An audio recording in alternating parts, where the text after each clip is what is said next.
آیت اللہ العظمیٰ خوئی پورے 2.25 مہینے سیاہ لباس پہنتے تھے، یاد رکھیں.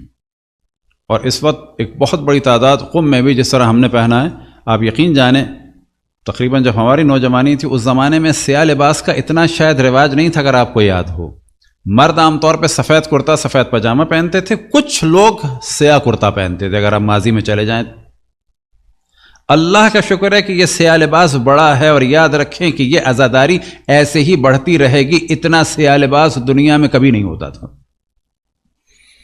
تو مطمئن ہو جائیں کہ عزاداری آگے بڑھے گی. بالکل تصور نہ کریں، غم نہ کریں، فکر نہ کریں کہ عزاداری کم ہوگی.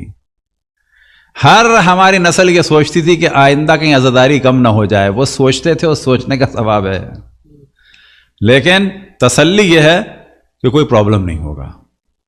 تو آغا خوئی 2.25 مہینے اسی طرح سے پورا سیاہ لباس پہنتے تھے. ان کے ایک شاگرد فرماتے ہیں کہ میں نے سوال کیا کب کہ نجف میں بہت زیادہ گرمی تھی. نجف کی گرمی پرانی والی گرمی.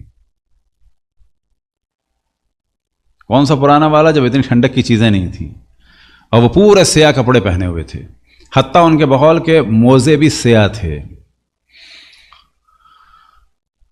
تو وہ کہتے ہیں کہ آقا اتنی گرمی ہے اور اب سیاہ کپڑے پہنے ہیں. کہنے لگے کہ یعنی اپنی جانب اور اپنی چیزوں کی جانب یہ جو کچھ ہے اسی سیاہ کپڑے کی وجہ سے ہے. کہنے لگے کیا مراد؟ کہنے لگے مراد یہ ہے. اچھا اب آپ یہ کچھ سے مراد علم نہیں، یعنی تقریباً اشارہ ہے یہ جو ہے نا، یہ جو سامنے بیٹھا ہے یہ سیاہ کپڑے کی وجہ سے ہے. اب یہ آپ کو پتہ چلے گا کہ یہ سیاہ کپڑے کی وجہ سے کیسے ہے. یعنی یہ پوری شخصیت، نہ فقط علم، یہ پورا وجود سیاہ کپڑے کی وجہ سے. فرماتے ہیں کہ میرے والد جو ہیں یہ ترک تھے. یہ لوگ آغا خوئی وغیرہ تبریز وغیرہ کے پاس ایک جگہ ہے خوئی، وہاں کے تھے.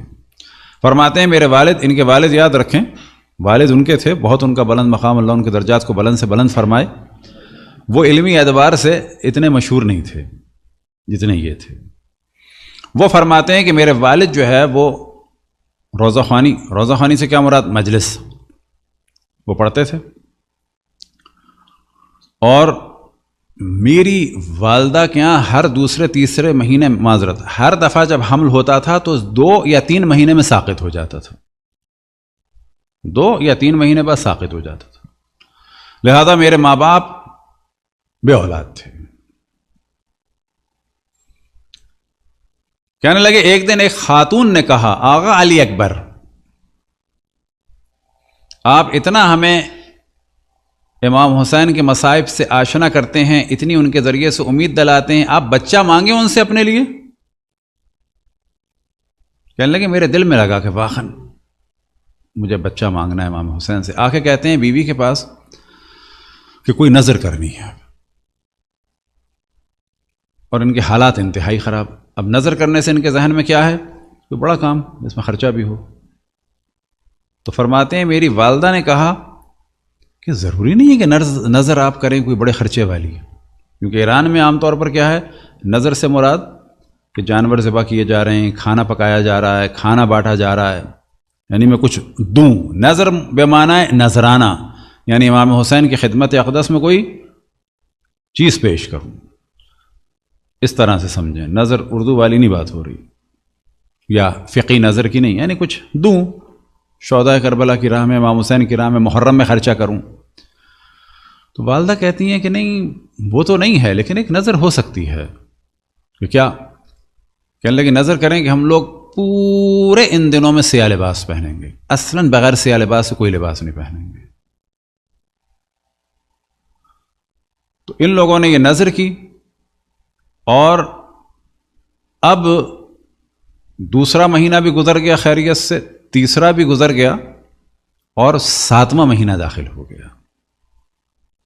اب آپ سمجھیں ماضی میں چلے جائیں، تقریباً 120 سال پہلے ایک چھوٹے سے گاؤں میں خوئی میں، وہاں پر یہ عالم ہے. اور ایک دن ان کا ایک شاگرد آیا، اور آنے کے بعد کہتا ہے کہ مخصوصاً ملنے آیا کہ آغا مجھ سے آپ سے بات کرنی ہے. کس سے؟ آغا خوئی کے والد کے پاس. مجھے آپ سے ایک بات کرنی ہے. کہنے لگے کیا؟ کہنے لگے الگ بات کرنی ہے. کیا؟ کہنے لگے یہ بتائیے آپ کی زوجہ حاملہ ہیں؟ شاگرد استاد سے پوچھ رہا ہے آپ کی زوجہ حاملہ ہیں؟ یا خوئی نے خود بیان کیا ہے. والد کہتے ہیں ہاں کیوں؟ تو رونے لگا، کہنے لگا کل رات کو میں نے رسول اللہ کو خواب میں دیکھا، مجھے سمجھ میں نہیں آ رہا تھا یہ کیا خواب ہے۔ وہ کہہ رہے تھے کہ اپنے استاد علی اکبر سے کہو، یہ جو میں آپ سے بتا رہا تھا نا، یہ چیزیں ہوتی ہیں ایمان کو مضبوط کرنے کے لیے، بعض دفعہ وہ ان کے پاس بھی آ سکتے تھے کہ مجھے خواب میں رسول اللہ صلی اللہ علیہ وآلہ وسلم آئے اور مجھ سے کہتے ہیں کہ جاؤ اپنے استاد سے کہو کہ تم نے جو میرے بیٹے کے لیے سیاہ لباس کی نظر کی ہے، تمہارے بچے کی حفاظت میں کروں گا اور اس کو طول عمر اور بہت بڑا فقیہ بناؤں گا۔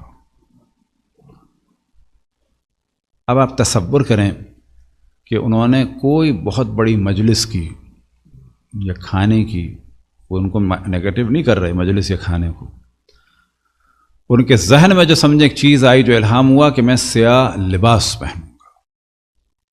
یہی وجہ تھی کہ آخوئی ہمیشہ جو ہے وہ ایام ازاں میں سیاہ لباس پہنتے تھے، اور پھر انہوں نے کہا کہ یہ جو سب کچھ ہے، کون سا سب کچھ؟ یعنی یہ، اور جو اس کے پاس جو کچھ ہے وہ اس سیاہ لباس کی وجہ سے۔